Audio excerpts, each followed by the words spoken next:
Good day, everyone. Today is Monday, April 13th, and this video is for the whole week. But first, welcome.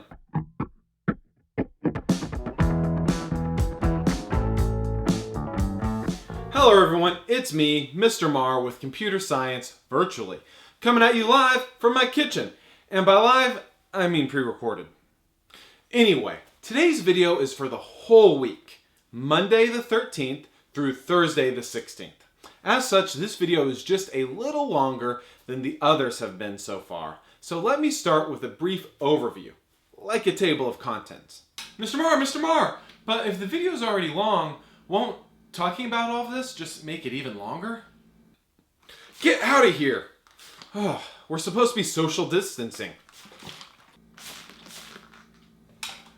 That still didn't answer my question. Where'd you even get an umbrella? Anyway, this video has a lot of content, so I thought a breakdown would be helpful, especially to anyone who reads the attached transcript. First, I'll mention some announcements, and then we'll review how to take your flowchart and make it into a Python program. Then we'll discuss how you should pace yourselves this week, followed by what your game should look like by the end of the day on Thursday. Then we'll discuss the resources available to help you from today's Google Classroom post. And after that, we'll talk about office hours.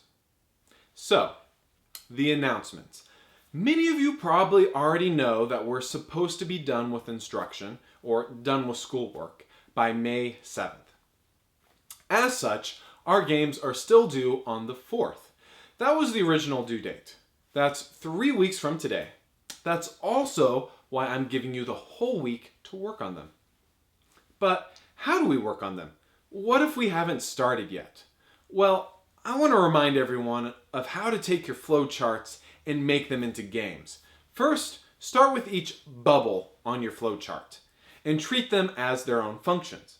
Then use if, elif, and else statements to allow that function to call the next function, depending on what the user has chosen. Let me show you what I mean.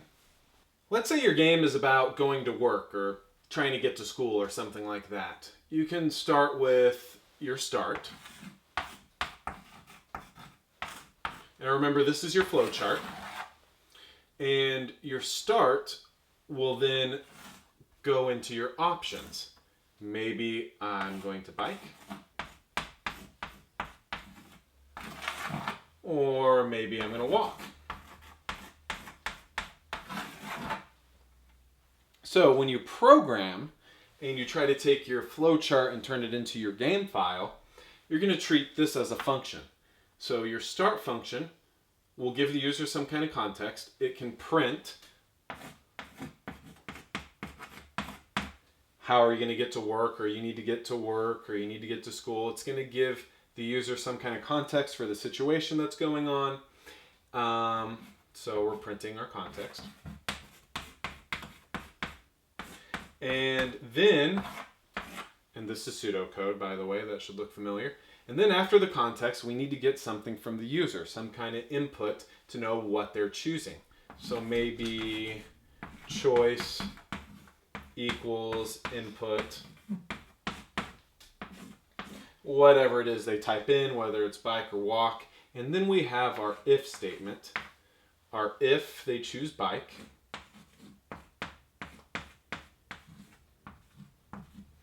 Then we'll call a new function.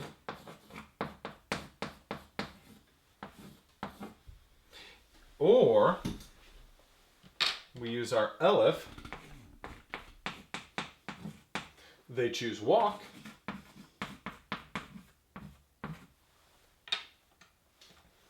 We can call a new function walk. So notice how bike and walk become these two functions that'll get called later. They're the choices. But start, this whole thing would be our start function. Whoops.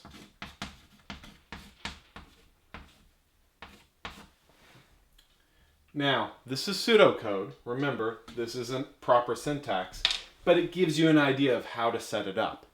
Now that you have that, let's look at pacing. If you haven't started yet, I would treat today like a setup day. Otherwise, you should program for 20 to 30 minutes each day. That means you'll have about 2 whole hours of programming completed by the end of the week. As long as you stay on track and use your resources, that should be pretty significant, and you'll have a good chunk of your game done. Speaking of, how much should you have done? Well, by the end of this week, everyone should have a properly named game file with a header at the start of the file explaining what the game and the assignment are about. Everyone should also have a completed start function that successfully calls other functions. You should also have 2 other defined functions that are at least partially done.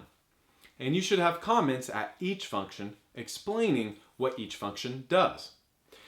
Now, these are guidelines. You can certainly be further along. And if you think you're done already, remember, make it work and then make it better. But what resources do you have to help get you that far? In the classroom post for today, I've reposted some example games, the game requirement document, and a file that can be used as a template of sorts. If you're not sure about something, please look through those and remember our problem solving. And then message me on Canvas with any remaining questions. Or if you're tired of Canvas, you can come to my office hours. I'll be sending out a link to a Google Meet video chat room each day in our Google Classroom. You can stop in to ask questions anytime during the office hours. Tuesday will be from 9 a.m. to 10 a.m., Wednesday will be from 10 a.m. to 11 a.m., and Thursday will be from 1 p.m. to 2 p.m. So stop in then, or send me a message on Canvas if you need anything. Otherwise, that's it. Have a great day. I'll see you guys.